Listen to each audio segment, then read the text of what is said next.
welcome to the Passenger Seat Podcast, a podcast designed to fill your passenger seat with chat about classic cars, all recorded from my 1968 Morris Minor Peggy. I'm Becca, and today we're actually going to be talking a little bit about our fleet and in particular what on earth is going on with Jamie's Triumph Spitfire. So some of you might remember and some of you might have absolutely no clue, but Peggy is not the only classic car in my house.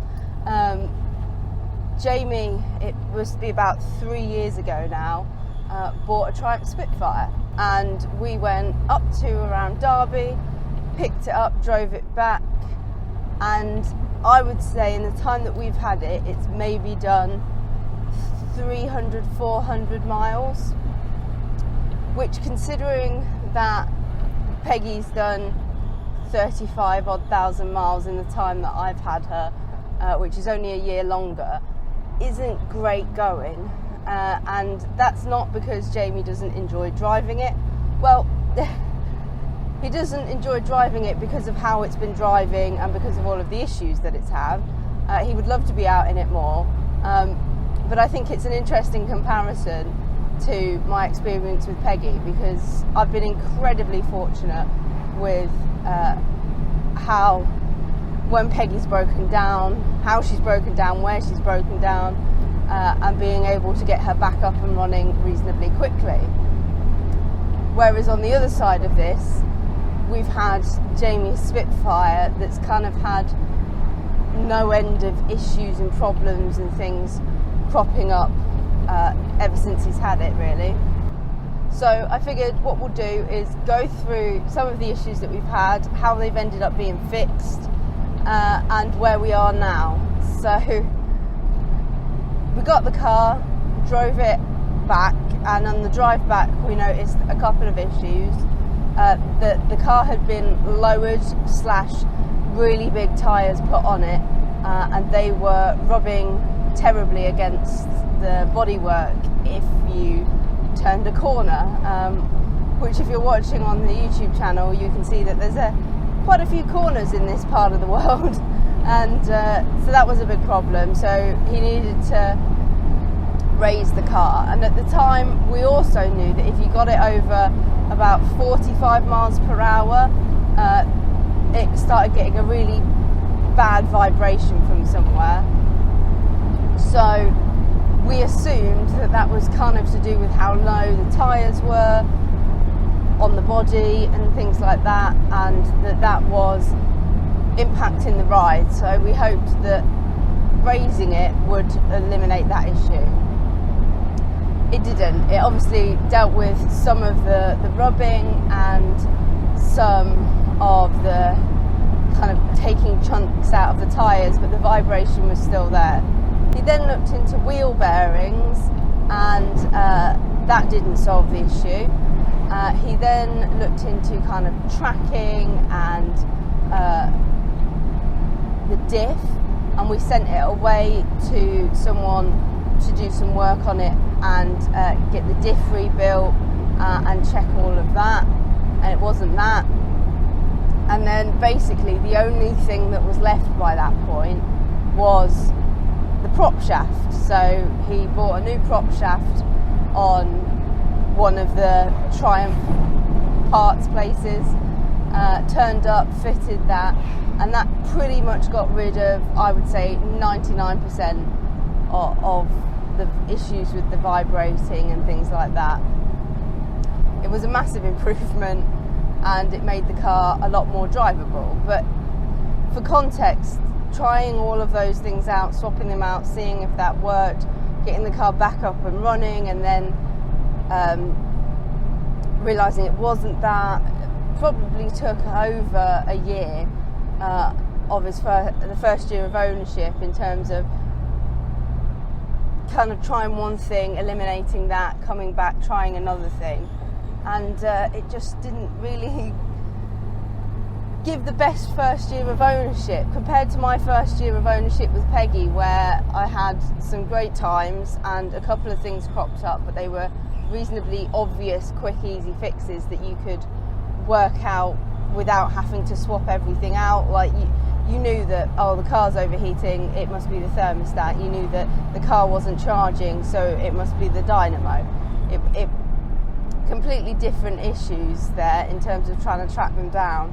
And that whole first year and a half really was plagued by trying to work out what on earth was going on with that vibration and how to make it something that was not terrible to drive.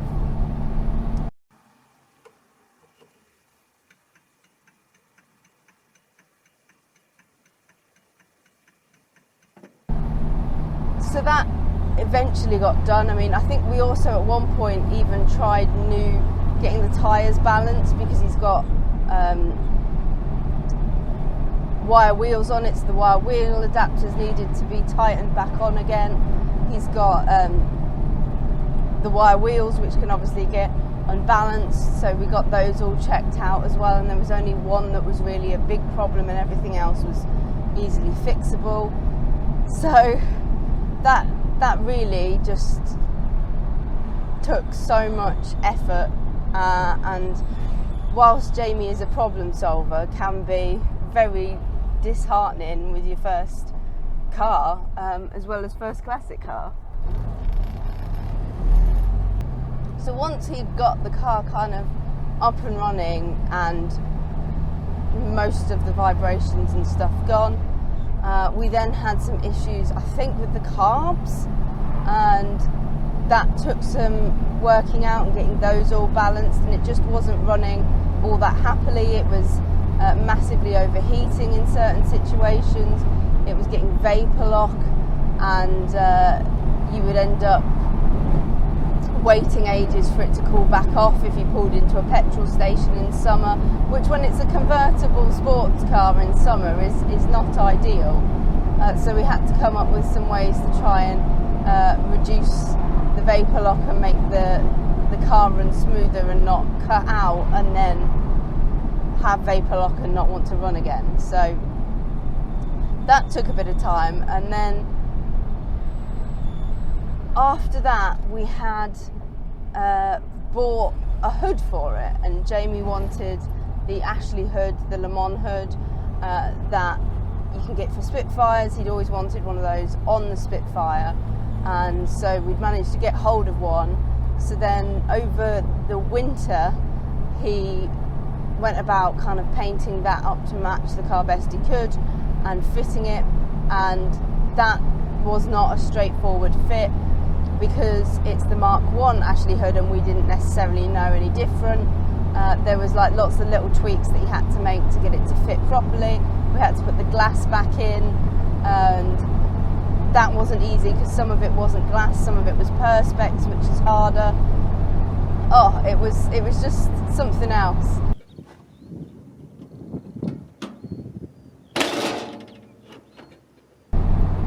And essentially all of this has taken 3 years. Like, the car did its trip home, its trip to Chateau Wimpney with the Mums Minor Owners Club last year, and then kind of a few little local runs and shows. It did the stations run with the Peterborough branch last year, but overall hadn't done an awful lot. We've not been able to like go on any big adventures and stuff with it, but we'd pretty much got it happy, running, going pretty well, the roof on it, all of those sorts of things. And we took it to TRGB the day before Drive It Day for their Cars and Coffee meet, and Peggy was away. Peggy had gone off for her restoration work, and they were doing like these little like mini checks on the ramps and go over everything, and they went over everything and were like, yeah, no, this is pretty happy, most of the things are all good, no issues, which really should have been our warning, because classic cars never like being told that there's no issues and there's no problems. And so we were like, great, Peggy's away, Jamie can start driving this car, I can drive our Modern a little bit more, and tomorrow, drive it day, we will take the Spitfire to RAF Cosford with the young members, and all sorted. And I was talking to Jamie about that, and clearly the Spitfire heard what I was saying, didn't like the idea very much about doing such a big trip, and kind of lost power on the way home. So we were like, oh, that's weird. Jamie had been driving Peggy when her what we thought was a head gasket went, but obviously was a bit more than that last year, and he likened the kind of loss of power and the immediate like to when he'd been driving Peggy. So we were like, okay, well, we've got a head gasket kit at home, we'll limp it home, do a head gasket change, and see if we can work out what's up. So he drained the oil, and as he drained the oil, the sump plug came out with a thrust washer attached to it, and we were like, that's weird. I mean, initially we didn't even know what it was. I had to Google a lens what it was to work out whether it should be I mean, we knew it shouldn't be attached to the sump plug, but where it had come from and why it was attached to the sump plug. And essentially we came to the realisation that the car was most certainly not making it to RAF Cosford the following day, and we were going to have to be the silly billies in a Modern car at a classic car meet, but it was a great day regardless. And that Friday he took a day off, and his granddad and his dad came round and they dismantled the engine, and sure enough the thrust washers had both kind of fallen out, and the crank therefore moved. And if you know your Triumph engines, you know that can be something that happens, but it tends to be more prominent with things like the 1500 engine. We weren't necessarily expecting it to be an issue with a 44,000 mile 1300 engine. And given that we'd only done 300 miles on it, we do somewhat suspect that the problem was there and known about by the previous owner, and they were just not interested in fixing it and just kind of wanted to pass the car on. But that's kind of just one of those things, I guess, that you can just bung a new thrust washer in and it will drive for a little bit, but then the problem will just reappear not too far down the line. And the problem is that the miles that had been done with the thrust washers not where they were supposed to be and wearing thin had completely worn the back of the engine. So it was a case of either getting the engine completely machined and some metal put back into it in places, or looking for a new engine. So we went about looking for a new engine because machining costs for that sort of thing are huge, and often you can get, for some cars, a new engine for a lot less, and sometimes the new engines come with warranties and stuff like that. But in the end we found a new engine for sale on eBay, and went and picked that up. That's all fitted to the car, but that took some doing, because there was a few things that Jamie wanted to check, replace gaskets, give it the best kind of shot, much like I'd done with the engine that we popped into Peggy last year, and made sure that all the pistons were good and put new pistons in if that's what it needed, and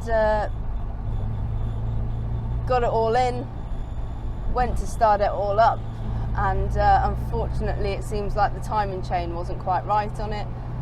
So this weekend just gone, he has fixed the timing chain and stuff like that, but it's still not running quite right, and so we have ended up ordering a condenser and seeing if that's it, because we're really running out of things that it can possibly be.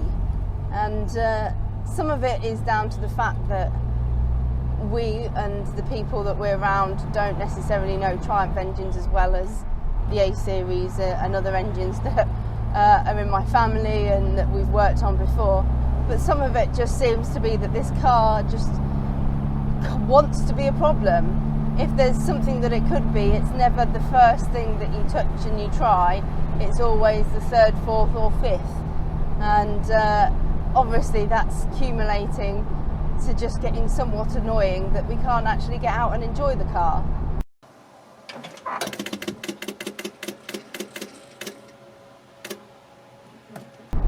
So we're in this kind of limbo stage at the moment where we're waiting for a condenser to arrive for the car, and if that doesn't work then it's seek out another thing. But it's been a really interesting and frustrating experience compared to Peggy, and I think it's a good thing to share on the channel in terms of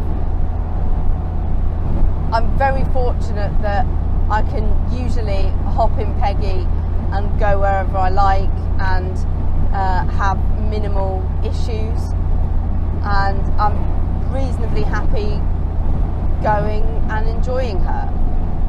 And some of that comes from the fact that she's so regularly driven, and I'm fortunate in that regard that I get to drive her so regularly, and so issues tend to crop up at a point where it's not always critical.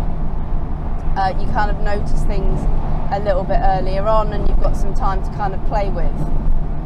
But we've never been able to get to that stage with Wyvern because he's never been running enough for him to be in super regular use. He has been used for commutes and stuff like that occasionally, but like when we were using it as a commuter car whilst Peggy was away, it essentially got 1 week, maybe 2 weeks worth of regular use going to and from work for Jamie before this issue cropped up. So it's never had a hugely successful run. I'm hoping that this new engine will be a bit more lucky for us once we actually get it running and we actually get it going, and we can actually try and enjoy the car a little bit, because unfortunately there's been a lot of in and ahhing about whether the car is worth the effort that we're putting into it with us. We've put a lot of effort into Peggy over the years, but we're in a position where we've got the memories and the experiences with her where that seems worthwhile. Whereas with this, we're in a situation where we've not had those experiences that make it feel worthwhile yet, and it's just kind of not got that emotional attachment that makes you make stupid decisions about how much money you spend on cars sometimes, but yet is still demanding a lot of time and a lot of money. And that is an unfortunate thing with some of these classic cars, that they don't always behave as well as you'd like, and then you've got to make the tricky decisions. But the minute the Triumph Spitfire is still with us, it's still a work in progress, and I imagine will be in various ways for a while, but it would be good to get some miles on it in the not too distant future and it feel like a bit more of an active member of the fleet. I've never even had a chance to do a video review of it on the channel here for you. We did a video with Jamie when we got it not long after, talking about it, but I've not had a chance to do a podcast reviewing it and talking about how different it feels to be in kind of a little 70s sports car compared to Peggy. So hopefully all of that will come eventually, but that's my little kind of fleet update. Peggy is coping very well with having come out of a restoration, and I did my kind of first service at the weekend where things didn't make a mess or go horrifically wrong, touch wood. So that's hugely reassuring, and she seems to be keeping all of the oil inside her this time as well, which is a bonus. And she's all set for the Women's Weekender this weekend up north, which will be a fantastic adventure, and I'm really looking forward to it. I'd love to hear if you've ever had a car that continued to try your patience in a similar way to the Triumph has, and I'd love to hear if you ever managed to get round it, or whether you ended up kind of seeking out a different car. You can let me know down in either the YouTube comments or over on the podcast social media. Tell me your woes so that we can commiserate together. Thank you ever so much for listening. I hope you're enjoying summertime with your classics, and in the meantime, drive safely and happy motoring.